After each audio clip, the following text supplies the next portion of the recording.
Our guest this evening is our esteemed musical director and conductor, Paul Hilliam. Paul grew up in Bournemouth and took up his studies in London, after which he worked as a professional oboist before turning to conducting. Whilst in London, Paul formed the professional chamber orchestra London Camerata with the support of no less than Lady Barbarolli and Ursula Vaughan-Williams. He has performed in many prestigious venues all over the world, including the USA in 2001, where he performed with the fantastically named Battle Creek Symphony Orchestra. He clearly enjoyed America, returning there in 2008. Since 1999, Paul has been the principal conductor and musical director of the Heart of England Orchestra. He is also passionate about working with amateur orchestras, of course, and especially enjoys putting on concerts for children. Paul has conducted many premieres of works and has worked with Radio 3 and ITN News presenters. Since 2007, he has, of course, been our musical director and conductor. So Paul, thank you so much for agreeing to do this and to allow us to find out a bit more about you. I think we all feel like we know you, but in some ways perhaps we don't. Perhaps there's some things we're going to find out this evening, which should be interesting. So the prospect of picking up your baton again and conducting are tantalisingly close. So what are your reflections about lockdown, and what are you most looking forward to about getting back to performing? Well, it's deeply frustrating, but you know, I have to say that Rutland has pulled so much out of the bag during the last. Thinking back to our playing of the wedding march, and then of course these evenings, and that's been tremendous. I've really enjoyed that, but it's no substitute for meeting up and performing, and we all can't wait to do that, of course. Absolutely. Well, Paul, can you tell us about your earliest musical memories, and how did you settle on the oboe? Well, when I was in junior school, I learned the recorder, and the music teacher there, a lady called Barbara Stark, and my mum were really close friends, and they both sort of decided that I would play the oboe. It seemed a natural progression. So the plan was that when I went to the grammar school over the road, I'd learn the oboe, which I did, and I really took to it. I think they felt I sort of had breath control, made a reasonable sound on the recorder, so it would probably be a natural fit. And that was it. That's how I took up the oboe. Lovely. And it's time for your first choice, Paul. So what is it and why have you chosen it? Well, it sort of leads on from what we've just been talking about, because I didn't realise at the time that Barbara Stark's husband conducted the Grange Choral Society in Bournemouth, and they gave concerts in Christchurch Priory, if you know it. It's a fantastic building. And when I was probably about 15, Geoffrey Stark, the conductor, phoned my parents and said, would I like to play in Gerontius? They had some rehearsals beforehand, which is a bit untypical for choral society, so I could, you know, go along and find my feet, as it were. And it was pretty much the first proper orchestral experience I had. I played with sort of kids' orchestras, but I remember playing in Gerontius in the performance and being absolutely overwhelmed. I mean, you would be. It's a huge piece. It would, you know, getting your brain around it when you're about a 15-year-old, and it made the most amazing impact on me. So, so that's partly why I've chosen it. It was a sort of seminal experience, but also I just love Elgar. I mean, I have to pay tribute to Barry at this point and say that he and I talked a lot about Elgar, and you know, I don't have any of the expertise he had with Elgar, but I'm very passionate about Elgar. And then I'd just like to say something about this recording as well, because I put on the recording that my grandfather bought me when I did that first performance of Gerontius, and it's conducted by Sir Malcolm Sargent, and I didn't realise it at the time, but I did come to realise it later, that my grandfather and Sir Malcolm Sargent went to school together in Stamford and were great friends. In fact, the story goes that it wouldn't be Sir Malcolm at that stage. Malcolm used to go round to tea with my grandfather, have a boiled egg before his mum could come and collect him at the end of the day. Oh. So, and my great grandfather and Malcolm Sargent are sort of buried very close to each other in Stamford graveyard. So in the town cemetery. So there's a lot for me as to why I chose this particular piece, really. Oh, how lovely. Well, let's hear it.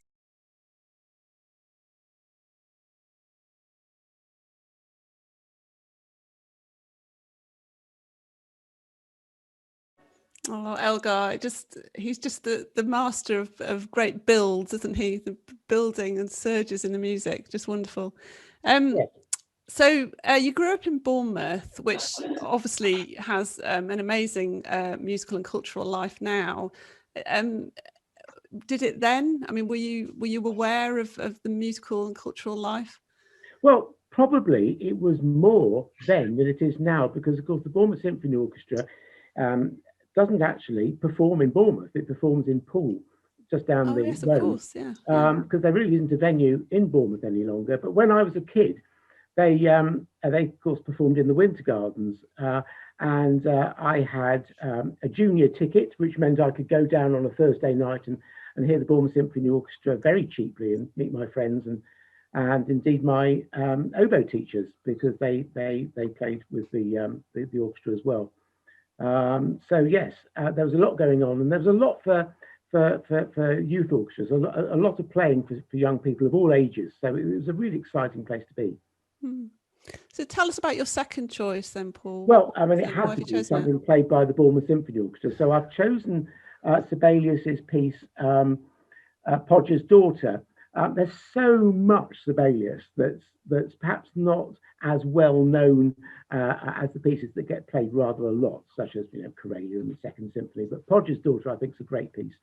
And what I like about it is that you really feel you're on a journey. I mean, Sarah, you were right about that, Elgar. You feel he's building and building. And I think the same with Sibelius. I seem to have a bit of an affinity with these sort of dark, brooding pieces, perhaps because that's not quite what I'm naturally like. But, there is that other side to musicians, isn't there, that finds it sort of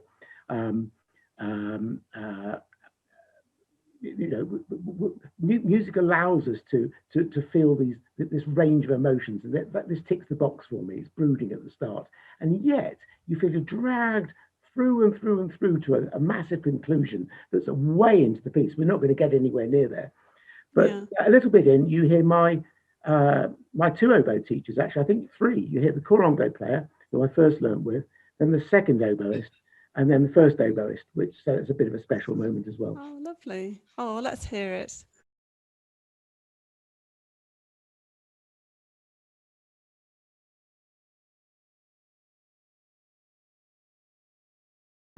No, wonderful. I mean, I didn't know that piece, and you've introduced me to it, and it's just wonderful. It's a great piece.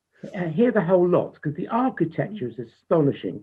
And Paavo Berglund as a conductor, he was a left-handed conductor, very dour, often drunk, but absolutely iron grip over the orchestra. The players held him in such high regard, and he had enormous impact. I never spoke to him when I was in Bournemouth. I was obviously very young, but he lived around the corner from us. And it was years later, I think it was in Granby Halls in Leicester, where I finally had the opportunity to go and say hello and just thank him for being such an influence. And he was an absolutely charming man. But always questioning himself. As I say, the story goes that at his concert in Weymouth, he just didn't turn up. And they found him in a deck chair on the beach, with the worse the wear for drink. But it still went on and conducted fabulously. Oh, that's great. So you moved up to London to go to college. So did you enjoy London life right from the beginning, or did it take you a while to settle? Or well, that's an interesting one, because I knew I wanted to be an oboist, but I actually went to study religious studies and philosophy and ethics. Halfway through, I thought, perhaps I've made a mistake, and I auditioned for the Royal College and the Academy. I mean, I got places, but actually decided, no, I was going to finish my degree and then go on and start to be being oboist. But actually, although I enjoyed London immensely, there was still all this playing back in Bournemouth, and especially during the holidays. There was a student orchestra and called Le Amici della Musica, which was a bit unusual because it was organized by students and conducted by students, and it was full of music college students. So it was a bit like being in a music college student orchestra during the holidays. And of course, we'd go down the pub afterwards, which for, it was great. And then we'd go for a pizza, and then we'd go down the beach, and there'd be dinner jackets strewn across the prom, and we'd be in the sea. And this went on night after night in Bournemouth during the holidays, and it was absolute bliss. So most people would go home from university or music college, and there wouldn't be much going on. For me, the holidays were just so exciting. And that's partly why I've chosen this next piece, the Brahms Third Symphony, because we played that, and it was the first Brahms I'd ever played. Interesting that so many other people have chosen to have Brahms, and I'd agree with that. I mean, just tremendous, so emotional. What a roller coaster of joy, sensitivity, passion. It's all in there. Yeah, let's hear that.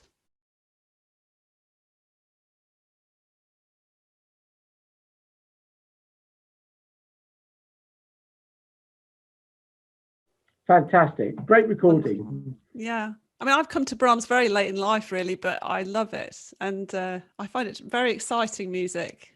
Yes, that's the way I describe it. Yeah, he writes so well. For every instrument gets beautifully written for.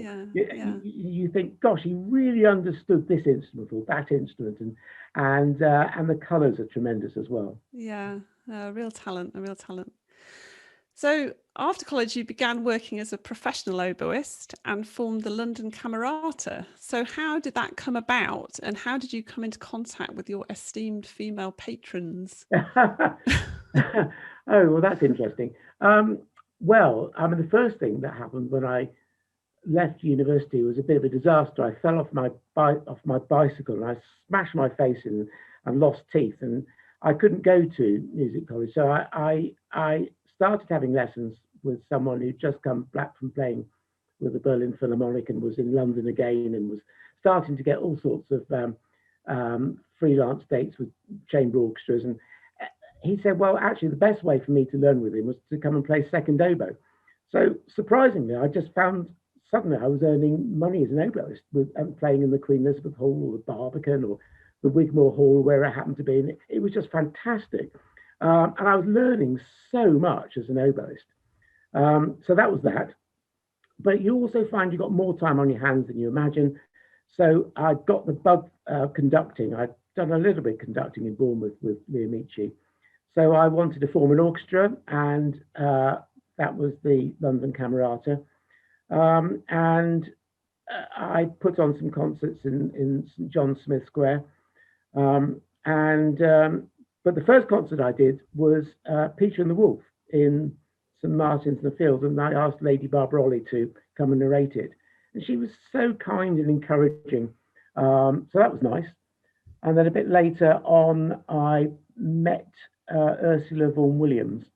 In fact, I'll come back to that story about meeting Ursula Vaughan-Williams when we have the Vaughan-Williams a bit later. Oh, okay. We've got some Vaughan-Williams a bit later, but one of my other real passionate loves is Vaughan-Williams. So, but we were getting concerts in London, and then we got picked up by a promoter who had a series of concerts in Canterbury.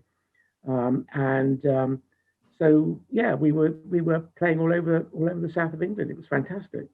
Oh, wonderful. And how did you sort of gather your members? I mean, did you advertise, or did you? No, they were all just friends I was playing with in various orchestras and music college students. I mean, there were a lot of music college students from Bournemouth in London, so it meant that you were never short of people to draw upon.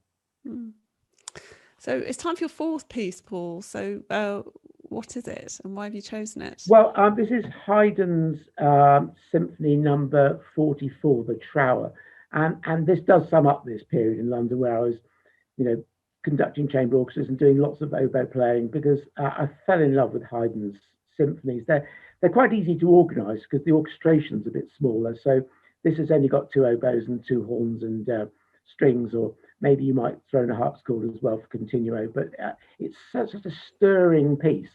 And I was traveling a lot as well. I'm going on a tour of Europe, and we especially wanted to see various places connected with music. And I think I visited Esterhazy Palace where Haydn was. So I just thought I'd throw some Haydn in. Let's hear it.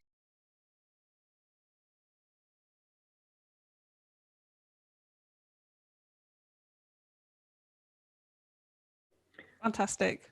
There's a great sequence in there. I'm sure everyone got that. It's so strongly written. It's so full of joy. I mean, the trow, of course, means funeral. I don't get that at all from this. But I'm not quite sure why it's got this nickname, the trow. Perhaps someone will look that up for me. I can't remember anyway. Yeah, I don't know. I don't know if it gets sadder later. I haven't listened to the whole. But no, you're right. It doesn't immediately bring that to mind. But yeah, no, but a great piece. So after London Camerata, then did that lead to your sort of further work with other orchestras?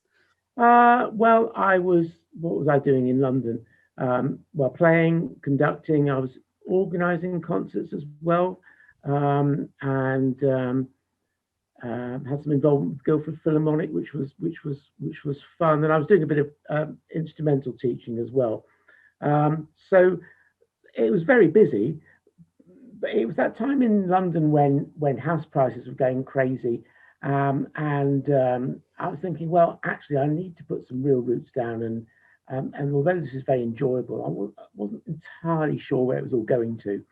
And that was really going to lead up to the next chapter in my life, which was actually, leaving London really, and going back to King's College to do a PGCE, a postgraduate teaching certificate, and then taking a job in Northampton, which at the time seemed like, well, end of a chapter, end of an era. I was leaving London. I was almost leaving music behind me.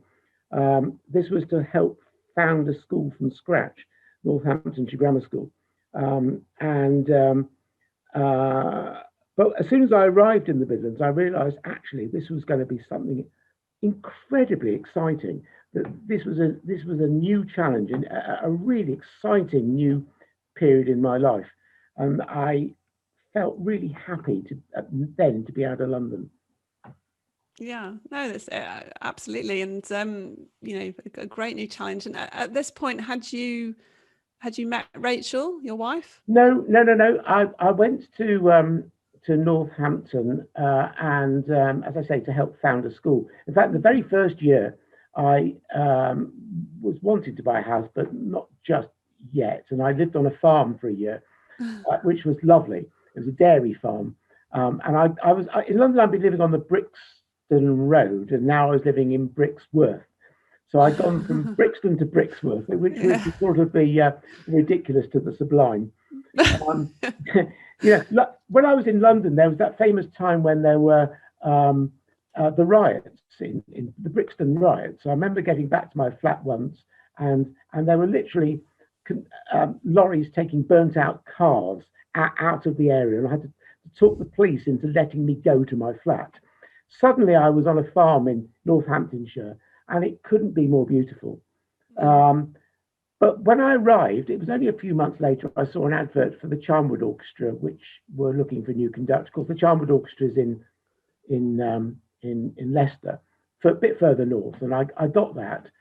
And suddenly I realised that what I really, really enjoyed doing was making music with, well, it sounds a bit belittling, amateur orchestras. I mean, amateur orchestras are tremendously good, but they're just full of such interesting people who were prepared to go down the pub, and the lifestyle was more relaxed, and you could have a ball with these people and perform fantastic repertoire, and just feel that life was just couldn't get better. Yeah, I mean, you've worked with so many. I imagine that you're virtually every weekend you are conducting or rehearsing somewhere in Leicestershire in the Midlands. Well, I mean, over the years, of course, I have worked with quite a lot. So yes, I'd say maybe a dozen or so amateur orchestras in the Midlands on quite a sort of consistent basis. in Birmingham and Peterborough and Leicester and all over the place. But yeah, they're all very different and all got their fantastic virtues, and they're all full of such wonderful people to chat to and have a drink with after a rehearsal. It's time for your fifth choice. So what is it? So why have you chosen it? Now, this is Rachmaninoff's Rhapsody on a Theme by Paganini. So what is it I enjoy about being a conductor? Well, musically, actually, one of the most satisfying things is working with, top-notch soloists. And for me, it's the psychological challenge that, just making sure they feel really comfortable and the orchestra feels really comfortable. There's a lot of pressure because they, of course, come to the rehearsal towards the end and you've got a lot to pull together and you've got to be the conduit of information between the orchestra and the soloist and the orchestra, and you're sort of piggy in the middle. But I really like that balancing act, the psychological challenge of making it all work and making everyone feel confident. And then when it comes off, and it's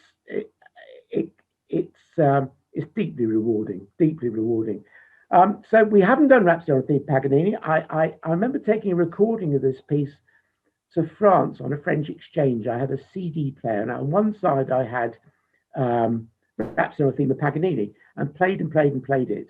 And I've played it or conducted it 4 or 5 times in Symphony Hall once.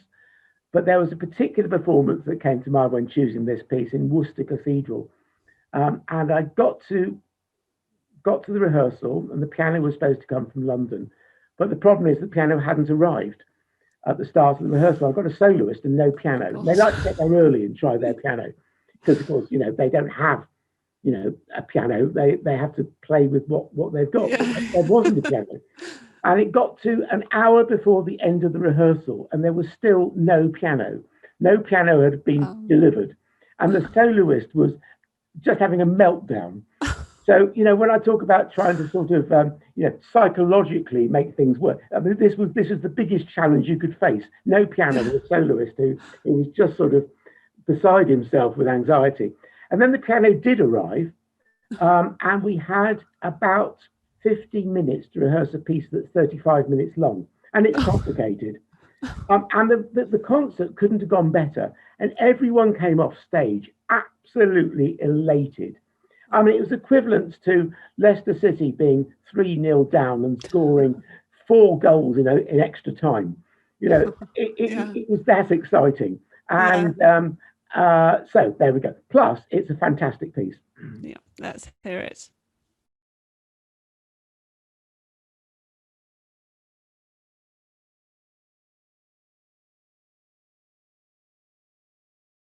Fantastic. Yeah. They brought back memories actually seeing Ashkenazi, because I've forgotten this, but I think the very first time I heard the Brahms Symphony Orchestra, my mother took me. And my mother was a great pianist. She went to the Royal College, and Ashkenazi came on to do the second piano concerto. And my mum said it's got chords like this at the beginning. She played them to be on the piano, and I was listening out for the opening chords played on the piano, Rachmaninoff's second piano concerto. And I heard those, and then the orchestra came in, and I think I fell soundly asleep. But but I've forgotten that experience. But it was Ashkenazi doing that. Oh, thank you for playing that. Yeah, no, it's I was saying, I know it's a very popular piece, but that is because it is so good. Absolutely, yes. Yes, popular pieces are popular because they are good. Yeah, absolutely. So, Paul, you touched on the fact that when you did your degree, it was actually in philosophy and ethics rather than in music. So you have a whole other kind of life, really, don't you? Teaching. Yeah. And I didn't realise this, that you don't teach music. Well, I have taught music. I have taught music, actually. If you start school from scratch, you end up teaching quite a lot of subjects. So that was Northampton, where I was in charge of music for quite a lot of time. Then I got poached to come and start another school from scratch, and this one's in Derby. I'm actually here now. Oh. So the second master from Northampton Grammar School got asked to come to found Derby Grammar School, and he asked me to come with him. And again, I was in charge of music. But I've been in charge of quite a lot of things in this school. But actually, I have a real passion, and I haven't really talked about this ever before, but I have a real passion for teaching philosophy and ethics, and I get really great sixth form students who are perhaps want to go and do law or want to do medicine, and it's a subject which is just deeply fascinating. Yeah, so there we go. That's the academic side of me. Well, there you go. Well, next time we're down the pub, Paul, let's start a conversation about philosophy and ethics. I think we'd have a great time. No, that's great. So, and the other thing that we don't know about you, I'm sure most of us don't, is that you write books. Yes. Again, yeah, I've written 4 books so far, all published in America by Rosen. And I'd like to get back to doing some more writing. I'm too busy at the moment. When I retire, I'll get back to doing much more music and perhaps more writing. Hopefully, if the opportunity arises. Yeah, I mean the books are just student books, really, history books. But so no great shakes. But I hugely enjoy that side of things. And is it a particular interest in the Middle Ages? Is that right? Yes, yeah. I was writing a biography of William the Conqueror when our eldest son Jonathan was being born, and I don't think Rachel's ever forgiven me. Not surprised. Oh dear. I just disappear. I've got to write another few paragraphs, darling. I agree. I think lots of children, most children, I think, seem to love history. Yeah, these were it was a series of books for American colleges. So they were asking academics in Europe to write these, and a great friend of mine wrote a series of books on Roman emperors, and then he got asked to write about the Middle Ages. And he said he didn't want to do that, but he knew someone who would.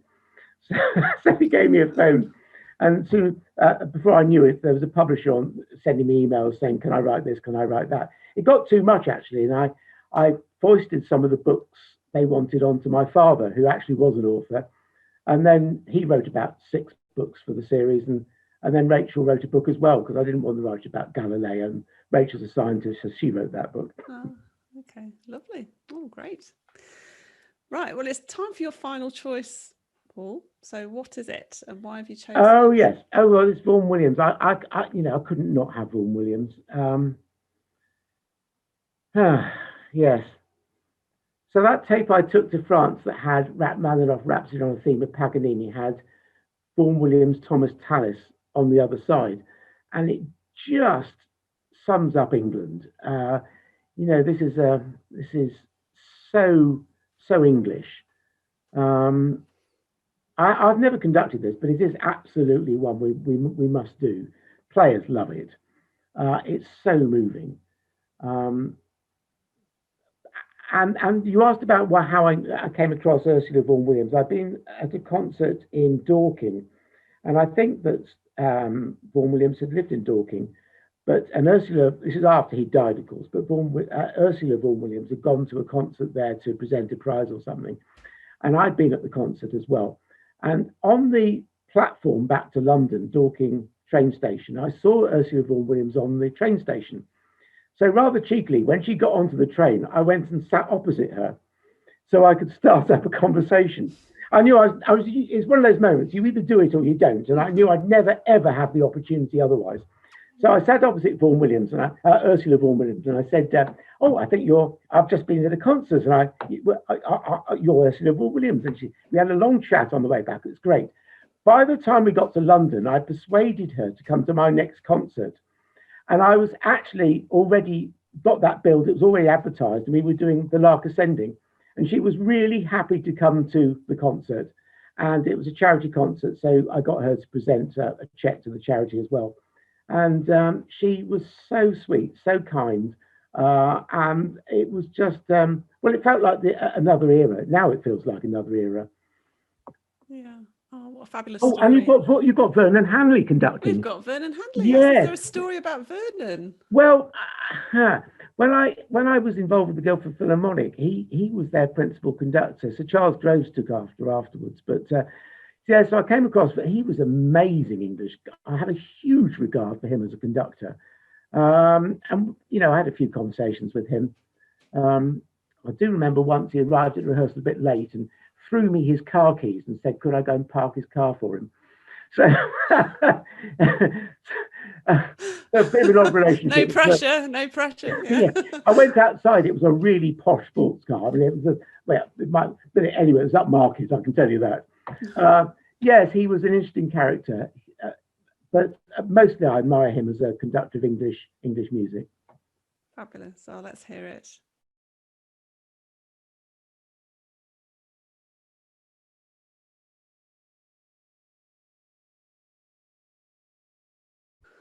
I think it's architecture. I think that's another thing that really fascinates me about music, and particularly satisfying thing as a conductor, just trying to get the architecture right. And Vernon Hanley was a master of that. Yeah. Well, Paul, thank you so much for agreeing to do this and for allowing us to find out a bit more about you. You've been a fantastic guest. So I'd like to open the floor to questions. Oh no, we've got one. John again would like to know whether Paul still plays. Do you still play the oboe, Paul? Oh, actually, I'm ashamed to say I haven't played for several years, and I'm wondering whether I ought to again. I mean, for instance, there's that need to keep on top of reeds. There's that athleticism. I wouldn't want to feel I've lost it, but you really do need to keep on top of it. You know, as a conductor, you can't really go backwards. There isn't the same sort of technical issues. It's more about, you know, personality, power, yeah. But the thing about playing is that it takes such effort to be on top of it. And at the moment, I haven't got much time. But of course, when I retire, I might just feel I'm just too old, basically. Yeah. And the oboe is one. If I played the woodwind instrument, I'd love to be able to play the oboe, but I just don't think I'd have the lung capacity for it. The other issue is I had a hernia operation in the autumn, and we were up in the Lake District last summer, and we went kayaking. And as soon as I started kayaking, I thought, actually, I've got a real pain here I need to sort out. But now I've got it sorted out. I think my diaphragm is in good nick. So I'll be able to dust it off again. Probably pick the oboe up again. So yeah, they're coming in thick and fast now. So Helmut was asking, what else of your family? So who else in the family plays what instruments? Okay. Well, my mum, as I said, went to the Royal College. My dad went to Cambridge. He wasn't an organ scholar, but he did play the organ there. And then I've got two younger sisters. One of my sisters, bassoonist at the Royal College, and my other sister went to the Guildhall where she studied flute, and she was at Chetham's, and she ended up as a professor at the Guildhall. And then my wife plays viola, and then our two sons, which is nice. Jonathan's going to the Royal Birmingham Conservatoire next year, and George trumpet. They're both jazz musicians. George, when he was about 14, started GCHQ, which stands for the George Christopher Hilliam Quartet, or it could be Quintet. Excellent. Even when he was 14, he was getting pub dates. So I thought they were having dates with GCHQ with all these spies. he got sweatshirts made with GCHQ written on the back. And they'd be playing in the pub at one end, and Rachel and I'd be having a pint at the other end. So I think watch this space, really. And Sue Wilcox was asking if you're happy to tell us where you met Rachel. Oh, okay. Well, this is a bit of a funny story as well. So I went to conduct the Bardi Orchestra, and I took 6 hours of rehearsals with the Bardi Orchestra, and didn't think anything more of it. But the next weekend I went to a Charnwood concert. I wasn't conducting it, the leader was conducting it, actually. I wanted to encourage him a bit. So afterwards in the pub, I spotted a viola player who'd been playing in the Bardi Orchestra, who was now playing with the Charnwood Orchestra. And I wanted to carry on playing with the Charnwood Orchestra, so I was going to have a chat with her. So Rachel describes me as someone who was sort of loitering around, waiting to speak to her, looking a bit dodgy. So when I had a chat with her to say, look, would you carry on playing with the Charmwood Orchestra? She said, who are you? She couldn't remember that I conducted 6 hours of rehearsals that week. And she'd obviously been watching you well. Remember that So it's true. Viola players do not look at the conductor. At least my wife didn't for 6 hours. Oh. David asks, what's the most modern contemporary piece of music that you've conducted so far? Oh, that's interesting. I've done quite a lot of new pieces, actually. No, that's what I'm asking. Yeah. Yes. I was for a time one of the conductors with the Leamington Chamber Orchestra, and they used to do quite a lot of new stuff. What else is there? Well, in America, the Russell Peck's Timpani Concerto. It was called. Now, what was it called? Well, it was a Timpani Concerto anyway.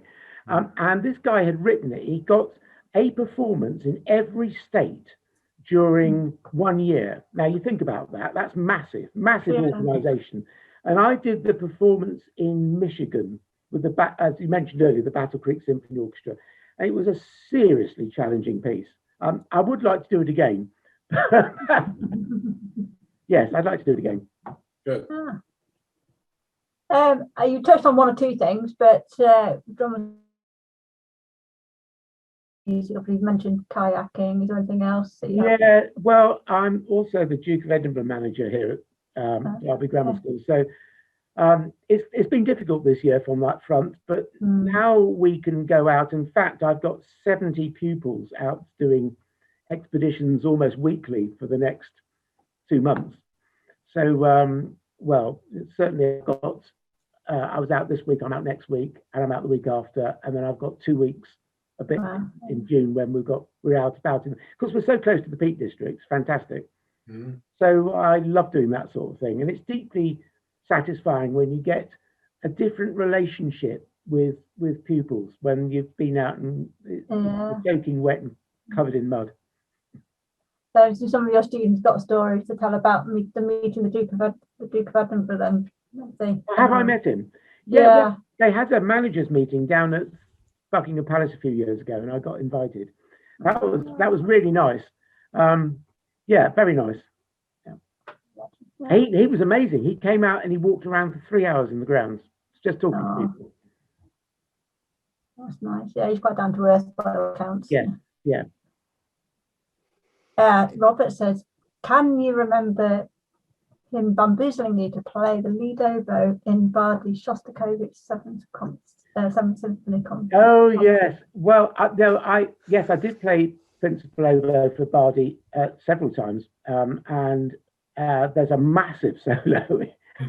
It's like enormous in Shostakovich's Seventh Symphony, and yes, another favourite piece. I almost chose Shostakovich, but I don't think I could live without Shostakovich. But I enjoyed that.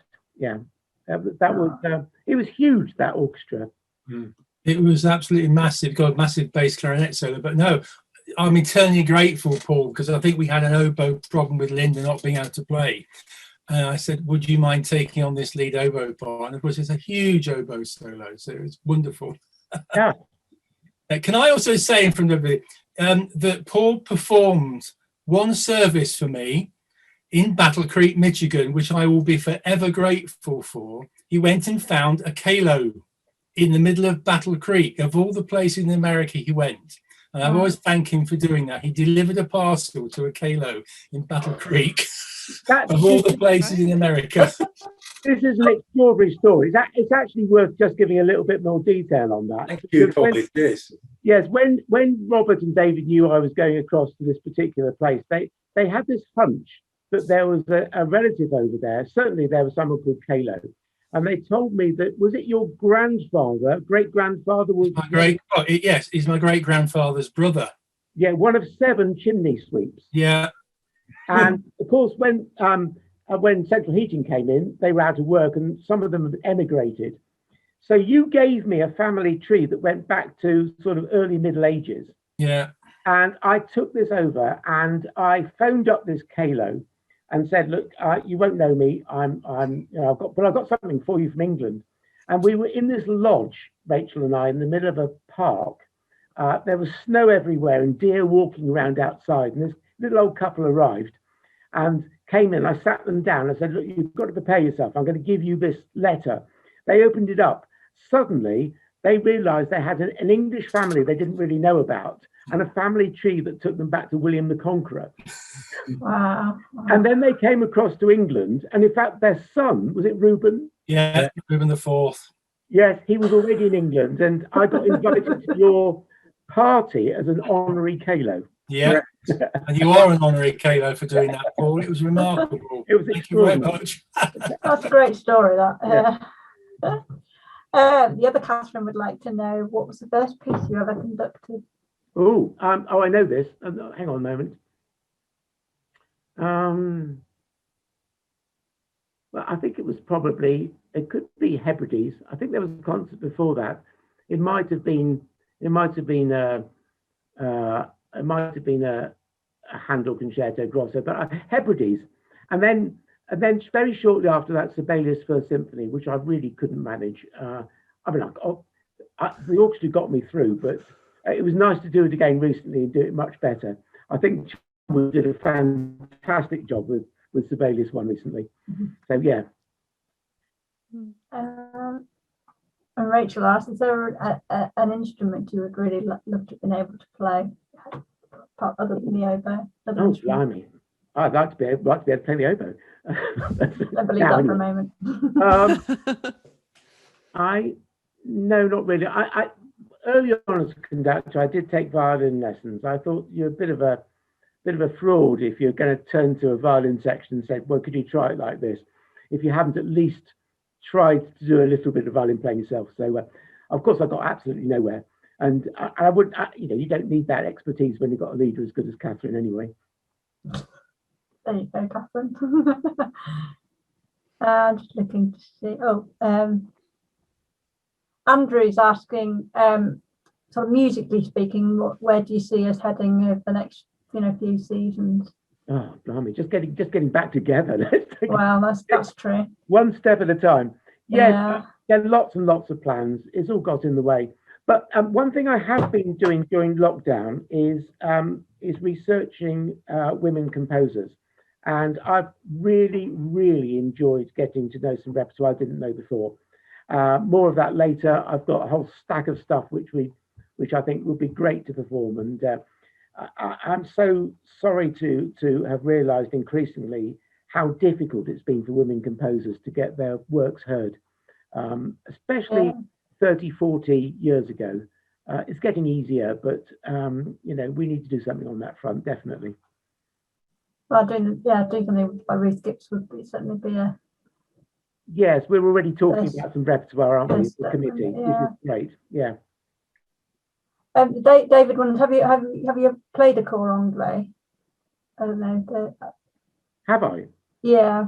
Well, yeah. I mean, going back to that Gerontius. So I started off playing second oboe in that in 14. I played second oboe, first oboe, cor anglais, and conducted it. So yes, absolutely. I'm not sure I particularly enjoyed playing cor anglais. How similar or different are they? It's a very different animal, yes. Some people really, really see that as their specialism. I think that Sally makes the most fabulous sound on cor. So, yeah. Have you ever owned one, Paul? Yes, but I sold it. And I sold it because I wanted to go on a tour of Europe, an interrail tour of Europe. And I thought, well, I could always borrow one if I want. And off I went with a friend around Europe for a month on the strength of selling my cor anglais. I sold my oboe by the way, I had an oboe d'amore as well. And I sold that so I could spend a month in India. Nikki was that, I don't know, that's probably Robert actually, but asked who first taught you oboe. Okay. No, it was Nikki, and it's a leading question. Oh, I beg your pardon, I'm sorry. Well, I mean, there was an old man called George. Reef, I think, who started me off. But very soon I was with the Bournemouth orchestra players. So Geoffrey Brown as cor anglais, then John Digney as second oboe, and John Williams as first oboe, and then Andrew Knights as well. Interestingly, I once heard a program that took the oboist teachers of my teacher right the way back to Bach. So as I'm the pupil of my teacher, and he was being interviewed, and his teachers went right the way back to Bach. That's interesting. Yeah, to trace your teachers that far back. Yeah, no, that's impressive. I think it's because Leon Goossens was in there somewhere, and Leon Goossens was a real, seminal figure with oboe playing last century. Yeah. Did you want to follow on from that at all, Nikki? I was just going to say the leading question was Paul and I more or less grew up together. Paul's mum taught me music. Did she? Yes. Yes, she did, didn't she? Yes. I attended the girls' grammar as Paul attended the boys. I just wondered whether Alan Melly had ever taught you, as he seemed to teach absolutely everybody and everything. No, because Alan Melly did teach both my sisters, but he was more clarinet and flute, wasn't he? Yes. He was an extraordinary peripatetic teacher. He had about 100 flautists and as many clarinetists. But out of that lot, the principal clarinet at the time of the Royal Philharmonic, all sorts of people went on from Bournemouth to do extraordinary things. And yes, you and I were almost contemporary, weren't we? Yes. I think you probably conducted the orchestra for Glee when I sang in the choir once or twice. Yes, but the girls' grammar school was down the road from the boys' grammar school, separated by playing fields. And I do mention a lot of patrolling dinner ladies. Yes, I do remember being put in detention because I had a pair of binoculars and had them pointed in the wrong direction. Tut tut, Paul. Tut tut. I think it was sports day, but that was my excuse. I'm sure. Sue says on the subject of maybe some female composers, or whether we could do some Amy Beach. I don't know whether that's something else. Yes, I've been exploring Amy Beach. Into the mix. Yes, absolutely. Grace Williams is another person who I think is absolutely fabulous. You've just mentioned Ruth Gibbs, who I think is getting a bit of a renaissance now with her work. Is Grace Williams connected or related to Vaughan Williams at all, or is that just a coincidence? You'd have thought so, but no, other than being a pupil. Oh, okay. Yes. I think that's most of the questions. I mean, a suggestion from Catherine in her words, not mine, that perhaps we could swap violin and oboe and make fools of ourselves. Yes, I bet she's better on the oboe than I am on the violin. You've got your grade 1, haven't you, Catherine? That can't be true, because I managed to get to grade 1 but haven't played it for over 2 years. So it's absolutely impossible to conceive that I could even make a note now, I think. A course week at best. Yes, the feeling's mutual. Yes, again, Paul, thank you so much for doing this. Well, bye-bye, everyone. Bye-bye. Bye. See you soon. Bye-bye. Bye.